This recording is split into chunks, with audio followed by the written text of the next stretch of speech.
Guys, it's Whitney here. Today we are going to do some writing, some journaling. But the first thing I wanted to do is share my screen, and I want to show you guys a quick image. And I want you to tell me what you think of this image.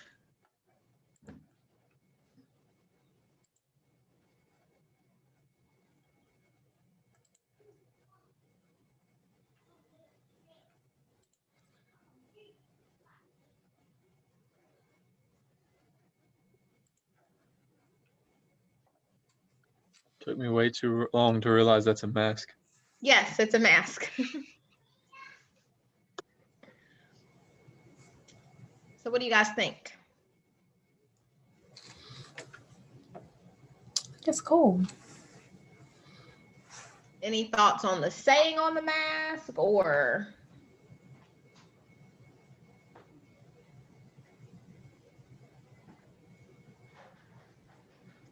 If not, then that's going to take us into our next thing.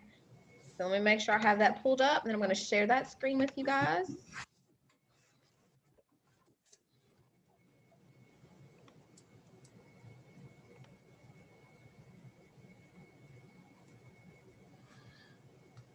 Okay, here we go.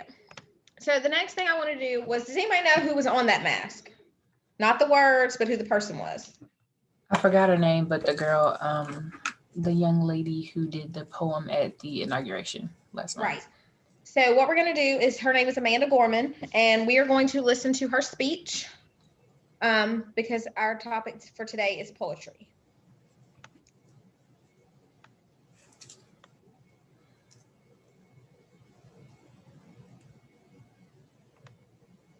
Making sure I can share the sound so we can hear. All right, here we go.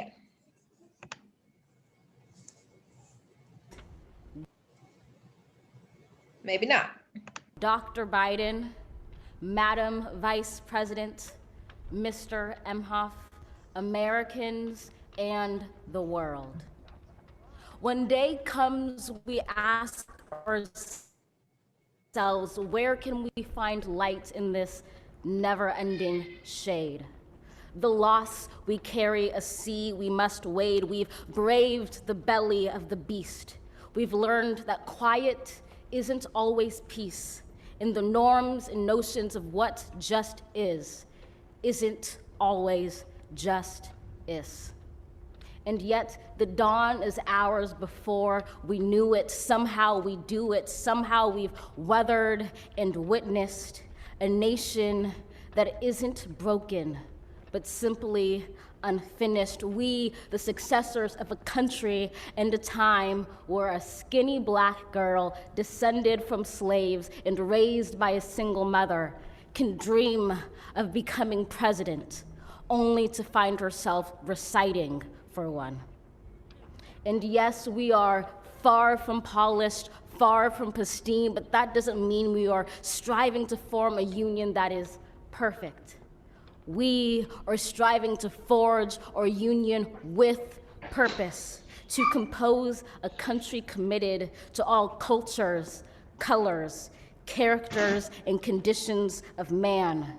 And so we lift our gaze not to what stands between us, but what stands before us. We close the divide because we know to put our future first, we must first put our differences aside. We lay down our arms so we can reach out our arms to one another. We seek harm to none and harmony for all. Let the globe, if nothing else, say this is true. That even as we grieved, we grew, that even as we hurt, we hoped, that even as we tired, we tried, that we'll forever be tied together, victorious, not because we will never again know defeat, but because we will never again sow division. Scripture tells us to envision that everyone shall sit under their own vine and fig tree, and no one shall make them afraid. If we're to live up to our own time, then victory won't lie in the blade, but in all the bridges we've made. That is the promised glade, the hill we climb if only we dare it, because being American is more than a pride we inherit. It's the past we step into and how we repair it. We've seen a force that would shatter our nation rather than share it, would destroy our country if it meant delaying democracy. And this effort very nearly succeeded. But while democracy can be periodically delayed, it can never be permanently defeated.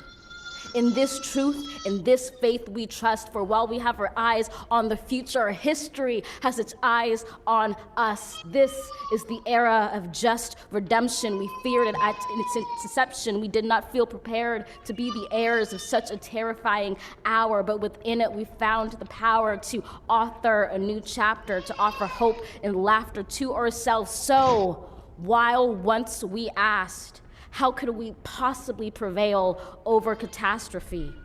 Now we assert, how could catastrophe possibly prevail over us? We will not march back to what was, but move to what shall be, a country that is bruised but whole, benevolent but bold, fierce and free. We will not be turned around or interrupted by intimidation, because we know our inaction and inertia will be the inheritance of the next generation. Our blunders become their burdens, but one thing is certain.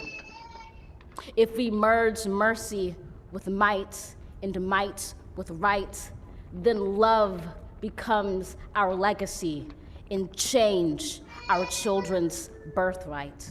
So let us leave behind a country better than the one we were left. With every breath from my bronze-pounded chest, we will raise this wounded world into a wondrous one. We will rise from the gold-limbed hills of the west. We will rise from the wind-swept northeast, where our forefathers first realized revolution. We will rise from the lake-rimmed cities of the Midwestern states. We will rise from the sun-baked south. We will rebuild, reconcile, and recover in every known nook of our nation, in every corner called our country. Our people, diverse and beautiful, will emerge battered and beautiful. When day comes, we step out of the shade, aflame and unafraid. The new dawn blooms as we free it. For there is always light, if only we're brave enough to see it, if only we're brave enough to be it. Okay, so, how do you guys feel about poetry? Poetry is soothing and calming, and it makes you think, and you have to usually listen to it or read it a few times to like get a bunch of different interpretations. Mama back.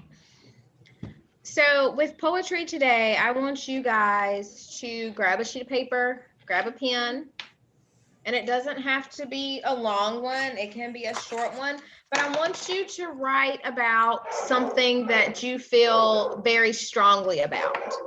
So be passionate, and even if you don't come out and tell us what it is, but at least that we can be able to feel just by you reading it to us, the emotions or the passion that you have for that subject. So I'll give you maybe 4 to 5 minutes to write it down, and then we'll come back and share.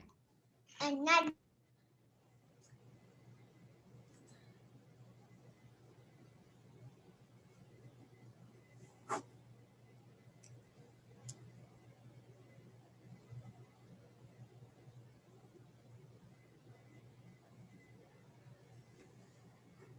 Hi, I have a question. Yes. Yes. I'm sorry. I'm trying to get on here for my son. He needs help with his algebra work, and I was not sure, but are we a little early for that? Or is this like a Zoom class that was already started or in the process right now? We usually have tutoring from 5 to 6, but Christian, is it okay for you to go ahead and help him now, or did you want to wait till 5? No, I can. If so normally from 3:30ish to 4, and then from 5 to 6 is when we do our tutoring. So if you need tutoring now, we can go ahead and get him set up in a breakout room, and I can work with him on algebra. Okay, well, he's right here. Thank Awesome. you. We can do that. And you want to put us in a breakout room? Yes. Yeah. Yes. You'll be happy to get this later. You won't hear my poem. It was about space. Ta-da! Don't hear how nice he is. Okay. I think I'm doing this right. Yep, I'm invited. Okay, cool beans. See you guys.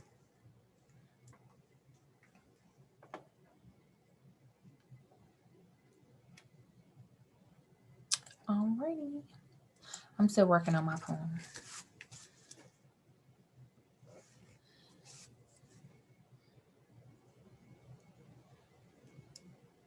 I have an old poem that I can just say whenever you get ready.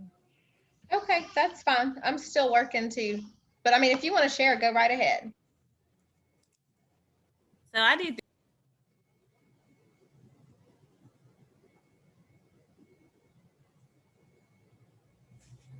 So I had to present at a Black Girls Rock event in college. The AKAs asked me to present at their event. So I get so embarrassed when I have to say this, but I'll start. So this is to the queens who don't know their queens, to the queens who feel as though they're not a queen without their king. We've come to believe that men define us, and that's what stops us from becoming the best us. Generation after generation, we degrade ourselves a little bit more because what we thought we do with boys like, oh, that has become a bore. We use the term as bad, we use the term as bad beat as an honor. And it has made me sit back and ponder like, Lord, what has went wrong? We are queens. Let me break this down a little bit further for you guys. See, Adam was not made for Eve, but Eve for Adam. I said Adam was not made for Eve, but Eve for Adam. God thought that much of me to take a rib from a man. So yes, I'm a part of a man, a feminine version of a king, but with or without one by my side, I will still and always be a queen. It was more, but I forgot. Oh my God, that was so good. Let me see if I got the rest. Let me see if I got the rest. I wrote it down because I always forget after that. So you just said that like from memory? Yeah, that part. Look at you. You sounded very professional, Jordan. Thanks.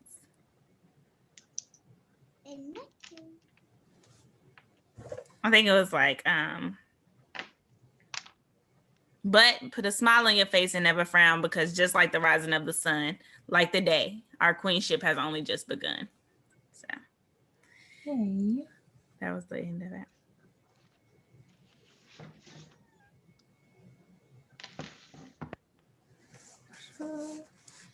That's so good. I love poetry. I just don't have time. Like, and then I did a poem for, I had to do, the Alphas had asked me to be in the pageant, and that was my talent, but I don't even remember that poem. I didn't even write it down.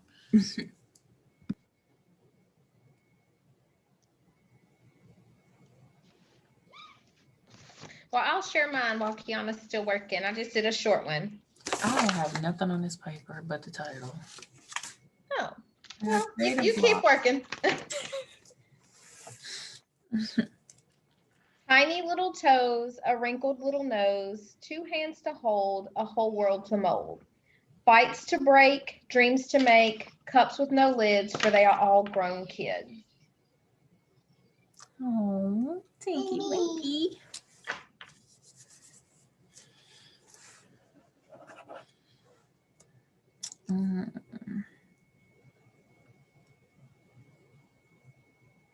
Kiana, you could even make one up about your like meditation stuff. I have something I want to write about, but That never happened. I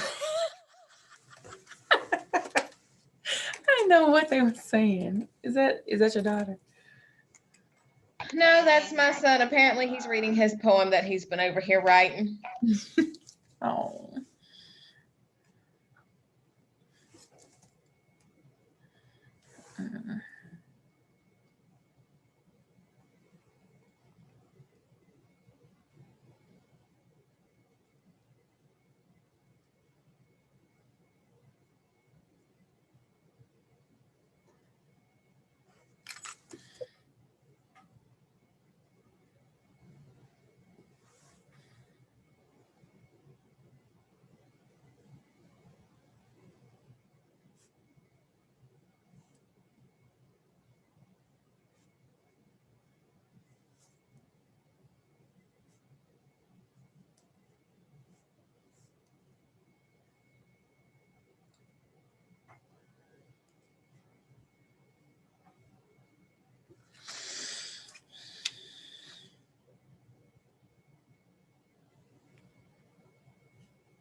Are you getting anywhere, Keon?